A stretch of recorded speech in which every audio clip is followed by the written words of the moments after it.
oduu dhimma magaalaa Dirree Dhawaatiin wal qabatetti yoo ceenu Dirree Dhawaan seenaanis seeraanis himaanis teessuma lafaatiinis baay'ina uummataatiinis marfama naannootiinis kan Oromootii jedhan qaamoleen hawaasaa garaagaraa tibbana ministeerri muummee Itoophiyaa Abiy Ahmed magaalaan Dirree Dhawaa tan Oromooti jechuu isaanii hordofee dhalattoonni Somaalee Dirree Dhawaan tan Oromoo osoo hin taane tan gosa Somaalee isaa fi gurguraati jechuun ministeerri muummee dhiifama gaafachuu qaba jedhan kana hordofee OMN seenaa hundeeffama magaalaa Dirree Dhawaa ragaalee garaagaraa walitti qabuun qindeessiti jira seenaa onaa afran qalloo Dirree Dhawaan qubsuma Oromticha baha Oromiyaa ardaa Dhawaa elemoo handhuura daldalaaf diinagdee burqaa sochii afran qalloo qe'ee hawwisoo Oromoo wal falmii abbummaa Oromoo fi Somaalee dhimma daangaa Oromiyaa fi Somaalee weeraramanii hurrii siyaasaa Dirree Dhawaa furmaata dhabee akkaataa Dirree Dhawaa keessatti lakkoofsa Oromoo xinneessanii kan Somaaleetti guddisuuf yaalaa jiran akkaataa Somaaleen dhuftee Dirree Dhawaa keessatti hin qubattee daba siyaasaa Dirree Dhawaa keessatti hojjetamaa jiru irratti gabaasa bal'aa qindeessineeti jirra.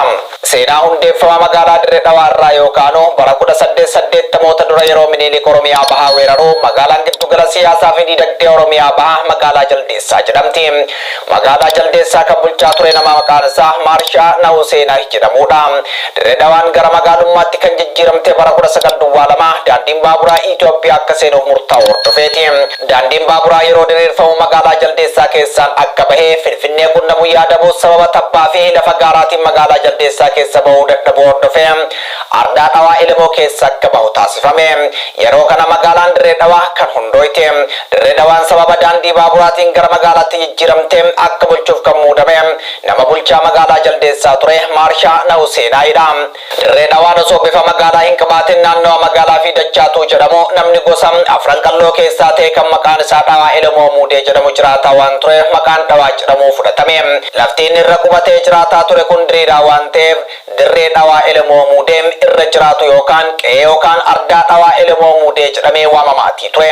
Kana jechuun dirreen maqaa lafa diriiraa bal'aa Oromoon ittiin waamu yoo ta'u Dhawaan ammoo nama gosa afran qalloo lafa san irra jiraataa tureeti.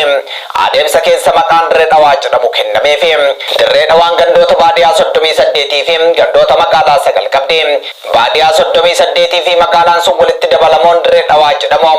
Magaalaan araddaalee 9 qabdi. Caasaan bulchiinsa baadiyyaa Dirree Dhawaa kilaastara 4tti kan qoodamu yoo ta'u isaanis kilaastara Waahil, kilaastara Biyyoo Awwaallee, kilaastara Biyyoo Jaldeessaa fi kilaastara Sallisoo jedhama. Kilaastara Biyyoo Jaldeessaa jala baadiyyaalee akka Mul'ii Aannannoo, Laga Diinii, Malkaa Qeerroom, Kullaayyoom, Dabeelleem, Ardaa Aannannoo, Jaldeessaa fi Ciriimitii fa'aatu argama. Kilaastara Waahil jala ammoo Harallaam, Jaalloo Bal'innaam, Bujumaam, Waahil, Laga Odaam, Mirgaam, Laga Odaa Gunnoonfataam, Korrisoo fi Hulul Moojoo jedhamantu argama. Baadiyyaalee kilaastara Biyyoo Awwaallee jalatti argaman ammoo Ija Aannanii, Laga Birraam, Adaadaam, Biyyoo Awwaallee, Bishaan Baheem, Bakkee Halloom, Qaallichaam, Gomgom, Balaawaa fi Kurtuu jedhamantu argama. Baadiyyaalee kilaastara Hasaallisoo jalatti kanneen argaman ammoo Hulaa Ulul, Laga Dool, Laga Harreem, Gadaansaar, Hasaallisoom, Falamaam, Gandarigeem, Gola Adagii fi Booran jedhamantu argama. Magaalaan Dirree Dhawaa gaarreewwan garaagaraatiin marfamti argamti. Gaarreen magaalaa Dirree Dhawaa marsan 11 yoo ta'an isaanis gaara Daaluum, gaara Kiyyoom, gaara Dibooleem, gaara Kooraam, gaara Toomaam, gaara Raabal, gaara Faalamaam, gaara Diimaam, gaara Buttujjeem, gaara Ardaa Alaafiim, gaara Baabboo jedhamantu magaalaa Dirree Dhawaa marsee argama. Maqaaleen gandaa fi gaarreen kunniin eenyummaa lafa Oromoo kan mul'isanidha. Falmii Oromoo fi Sumaaleen magaalaa Dirree Dhawaa irratti adeemsifaman yoo ilaallu ragaan waajjira staatistiksii magaalaa Dirree Dhawaa akka agarsiisutti gandoota baadiyyaa fi magaalaa Dirree Dhawaa keessatti haala qubsuma uummataa bara 1987 yoo ilaalle Oromoon dhibbeentaa 48, Amaarri dhibbeentaa 27.7, Sumaaleen dhibbeentaa 13.9, Tigreen dhibbeentaa 1.8, Guraageen dhibbeentaa 4.5, Harariin dhibbeentaa 1.7, Hadiyaan dhibbeentaa 1.5, kanneen biroo dhibbeentaa 1.8 ture. Lakkoofsa bara 1999tiin ammoo lakkoofsa uummata Oromoo magaalaa Dirree Dhawaa 1,157 fi 991, Amaarri 68,800 fi 87, Sumaaleen 83 fi 114. Kun dhibbeentaan yoo ibsamu Oromoon dhibbeentaa 46.08, Amaarri dhibbeentaa 20.09, Sumaaleen dhibbeentaa 24.24 taate. Garaagarummaan lakkoofsa uummataa bara 1987 fi 1999 1999 jidduu jiru Oromoon bara 1987 dhibbeentaa 48 yoo ta'u bara 1999 dhibbeentaa 2 hir'ifamuun 46tti gadi bu'e. Somaaleen bara 1987 dhibbeentaa 13.9 turte bara 1999 dhibbeentaa 24.24tti ol guddatte. Oromoon dhibbeentaa 2 hir'ate, Amaarri dhibbeentaa 7 hir'ate, Somaaleen ammoo dhibbeentaa 11 dabalte.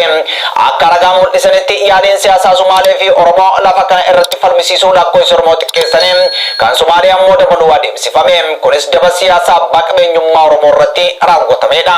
Maddi ka'umsa falmii Dirree Dhawaa kanneen akka Oromiyaa irraa baasanii bulchiinsa federaalaa taasisuun warshaalee industirii cufuu uggura dinagdee kanneen akka jimaa, kuduraa fi muduraa taasisuu fa'a. Industiriiwwanii fi warshaaleen garaagaraa cufamuun uummanni magaalaa keessa akka deessu taasifame. Faallaa sanii ammoo sabni akka Somaalee gara magaalaa akka godaanu hojjetame. Gama biraatiin manni maree magaalaa Dirree Dhawaa teessoo 189 kan qabu yoo ta'u Oromoon 75, Somaaleen 75, Amaarri 24, uummattoonni kibbaa 9, Tigreen 3, Harareen 3 qabu. Kun ammoo dadhabbina hooggantoota siyaasaa Oromootiin akka ta'e kan akeeku ragaaleen OMN walitti qabaa ture. Hooggansi Somaalee qe'ee Oromoo irratti abbaa ta'uuf qabsaa'ee sagalee Oromoo qixa yoo argatu, hooggansi Oromoo ammoo dantaa Oromoo dabarsuun Somaaleef kenneetii jira. Heera mootummaa federaalawaa Dimokiraatawaa Rippaabilikii Itoophiyaa irratti Dirree Dhawaa hin jiru. Heera mootummaa federaalawaa Dimokiraatawaa Rippaabilikii Itoophiyaa irratti naannolee amma hundaan malee naannoo sagalee fi magaalaa takkatu ibsame. Dirree Dhawaan teessuma lafaa seenaa fi baay'ina uummataatiinis Oromiyaa keessa jiraattus heera mootummaa federaalawaa Rippaabilika Dimokiraatawaa Itoophiyaa keessatti hin caqafamne. Heera mootummaa naannoo Oromiyaa keessattis hin caqafamne. Kun ammoo daba siyaasaa Oromoo irratti hojjetamedha jedhu. Magaalaan tuni federaalaan bultii akka hin jenne heera irratti magaalaa ofiin of bulchitu jedhamee hin labsamne. Magaalota naannoo Oromiyaa keessaa takka akka hin jenne heera mootummaa naannoo Oromiyaa irratti hin labsamne. Heera mootummaa naannoo Oromiyaa irratti magaalaa Oromiyaatti jedhamee hin ibsamne. Kanaafuu magaalaan Dirree Dhawaa magaalaa chaartaraan bultu taatee akka falmii siyaasaa mijjooytutti caaseffamte. Mootummaan naannoo Somaalee walakkaa baha Oromiyaa keessa seenuun abbummaa Dirree Dhawaa irratti gaafii akka kaasuuf kan haala mijeesse hooggansa siyaasaa Oromoo Dimokiraatawaa warraaqsa uummattoota Itoophiyaa waliin hojjetaa turedha kan jedhan hayyoonni seenaa. Bara 1993 yeroo mootummaan naannoo Somaalee hundaa'u magaalaan Jijjigaa ergisaan teessoo mootummaa naannoo Somaalee taatee kennamtee jedhan. Har'a Oromoon gaafii abbummaa Jijjigaa irratti kaasuu osoo qabu Somaaleen aanotaa fi magaalota daangaa irratti argaman weeraraan qabattee cinatti magaalaa Dirree Dhawaa irratti gaafii abbummaa kaasaa jirti jedhan. Gaafii Somaaleen kaasaa jirtuuf kan haala mijeessaa jiru ammoo hooggansa siyaasaa Oromoo ta'uu himu. Daandiin baaburaa bara 1992 Dirree Dhawaa dhaqqabuun Dirree Dhawaan magaalummaa hordofee Somaalonni warri Jibuutii fi Araboonni biyyoota garaagaraa meeshaalee daldalaa isaanii ol fidanii Dirree Dhawaa keessatti hafatanii gurguraa turani. Gosoota Somaalee meeshaa daldalaa ol fidanii hafatanii gurguraa turan keessaa gosti isaa takka yoo taatu gosti tun ganama meeshaa ishee Dirree Dhawaa fiduun hafattee gurgurataa ooltee galgalte. Naannoo gosti Somaalee xinnoon tuni meeshaa hafattee itti gurgurattu tana Oromoon naannoo afata isaa yookaan bakka gosti isaa waa itti hafattee gurgurattu jechuun waamaa ture. Gosti isaa tuni adeemsa keessa meeshaa fiddee gurgurachuu irraa gara achuma bultee boromtumaas itti huftee gurgurachuu ceete. Sababa daandii baaburaatiin Dirree Dhawaan giddu gala daldalaa ta'aa waan dhufteef gosti isaa jedhamtuun hawaasa Oromoo afran qalloo naannicha jiraatutti makamte mana ijaarrachuun jiraachuu jalqabde. Erga mootummaan adda Dimokiraatawaa warraaqsa uummattoota Itoophiyaa aangoo qabatee booda dhaaba siyaasaa Somaalee adda bilisummaa isaa fi gurguraa fi dhaaba siyaasaa Oromoo adda bilisummaa Oromoo irraa gaafiin abbaa biyyummaa Dirree Dhawaa irratti ka'e. Falmiin kun dhaabota siyaasaa Somaalee fi Oromoo jidduutti bara 1991 hanga bara 1993 adeemsifame. Bara 1993 wayita mootummaan naannoo Somaalee hundaa'u magaalaan guddittii naannichaa Dirree Dhawaa akka taatuuf gaafiin dhiyaate abaa'uun fudhachuu waan dideef osoo hin milkaa'in hafe. Haala kanaan bara 1995 hooggansi siyaasaa Oromoo adda Dimokiraatawaa warraaqsa uummattoota Itoophiyaa wajjin hojjetu dhaadhiyoon hanga waggaa dhimmisoomtu jechuun magaalaa Jijjigaa ergisaan naannoo Somaaleetiif kenne. Mootummaan naannoo Oromiyaa ergisaan Jijjigaa Somaaleef kennus meeshaa ergisaa deebisee hin fudhanne. Deebisee fudhachuu dhabuun isaa immoo Somaaleen daangaa bal'aa Oromiyaa wajjin akka qooddattu godhee adda Dimokiraatawaa warraaqsa uummattoota Itoophiyaa sararee lafoota Oromiyaa danuu weeraruun qabatteetii jirti. Magaalaan Dirree Dhawaa kan daangaa irraa fagoo jirtu lafoota gidduu Somaalee fi magaalattii jidduu jirtu adeemsaan weeraruun amma magaalaa daangaa irratti baafteetii jirti.